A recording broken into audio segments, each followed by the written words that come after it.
Yan, isang magandang hapon sa inyong lahat. Chiko po ngayon si Tatay Francisco kung siya ba ay okay na at uminom ba siya ng kanyang gamot. Wala pong kasama dito si Tatay, walang nagche-check sa kanya. May dala na rin tayong ulam sa kanin po sa kanya, baka hindi siya nakapagluto.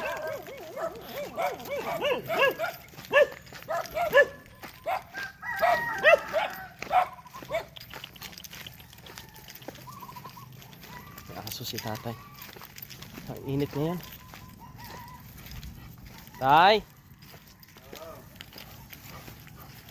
May ngugto, Tay. Kamusta ka dyan? Yeah. Okay na. Oh, kamusta ka na? Okay ka na? Okay naman. May sa bulong na ang gamot. Binisita kita, dinilan kita ng kumain ka na ba? Oo, tapos ang kain. Dinilan kita ng ulam, saka pagkain. Nakainom ka ng gamot. Kung ko anay. Oh, sige. Magkain. Mabuti nakatayo-tayo ka na ngayon? Oo. Mabuti naman po mga kabayan nakatayo-tayo. Okay na yung lawas mo? Wala namang nagkuha ng kugal. Yung dila mo okay na? Okay lang. Kasi kahapon mga kabayan ito? Nagkulo. Kumulo yung kanyang parang umusok yung kanyang dila.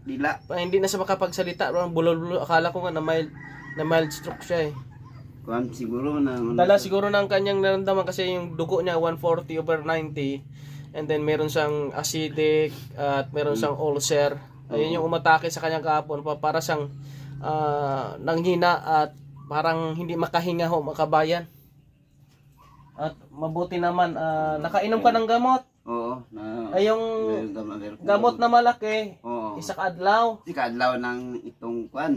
Tapos yung isa, yung isa, kwan, ng magnesium. aga, hapon, gabi. Magnesium. Tapos yung isa yung maliliit, pagkasakit lang ulo mo. Maliliit lang. Okay. Mabuti naman at naka-recover si Tatay Francisco mga kabayan, kasi wala pong tumitingin sa kanya dito, wala siyang kasama. Tinawagan ko si Kapitan Ricardo. Mga sako, mga bata ni Kapitan Dre. Kasi sinabi ko, tinawagan ko si Kapitan Ricardo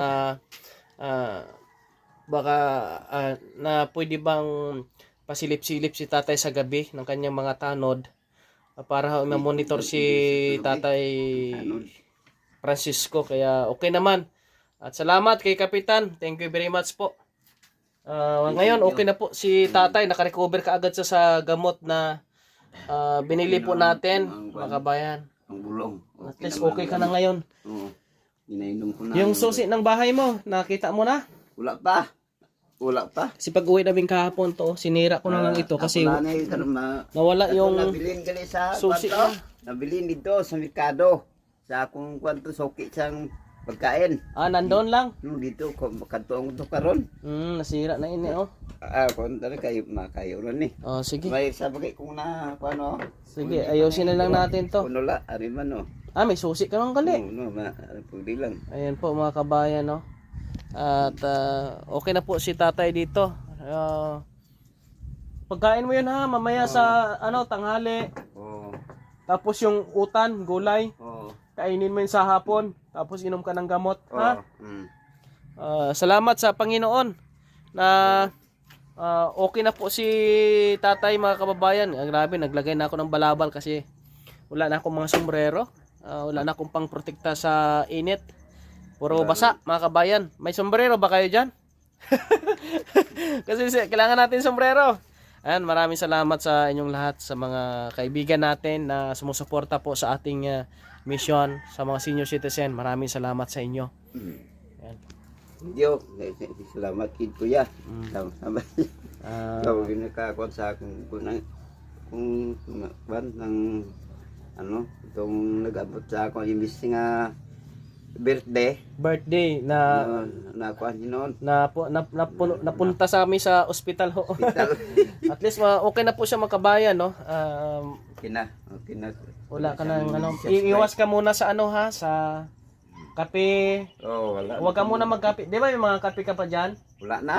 Yung kuha sa amigo. O, ibigay mo. Ibigay ko lang. Pati siya. yung, di ba may noodles ka pa dyan? Mayroon pa. O, wag na yon, wag mo na kainin. Hindi na kainin. Ibigay mo sa yung kaibigan mo Sa dito na akin, ano. kwan. Idalhin ko to sa akin utod. Mm. Kumakain sila sinang Ay, kwan. senior na yan. Wag na. Ha? Wag na. Kasi Wow. baka acidic din yon. Bigay mo lang sa mga bata-bata pa na kaibigan mo.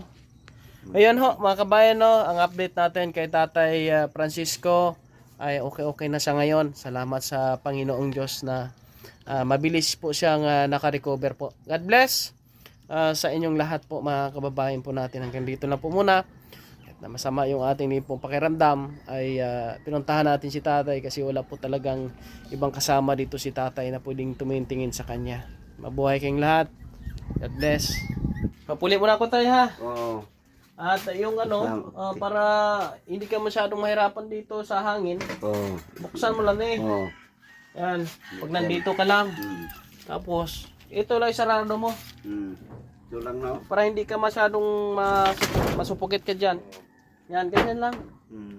Di ba? Para maliwala sa imong kuan na panglantaw hangin, makalabas-labas yung hangin. O yan o. O di ba? Pagka lagi nakasarado, medyo ano, lain ang hangin. Oo. Ang pintuan lang imo sarado. Oo. Sige, maalis muna ako tay. Po mga kabayan, no. Alis muna ako. Uwi muna ako sa bahay. Pahinga muna ako, mga kabayan. Maraming salamat ha sa inyong pagsama kay Kuya Raymond.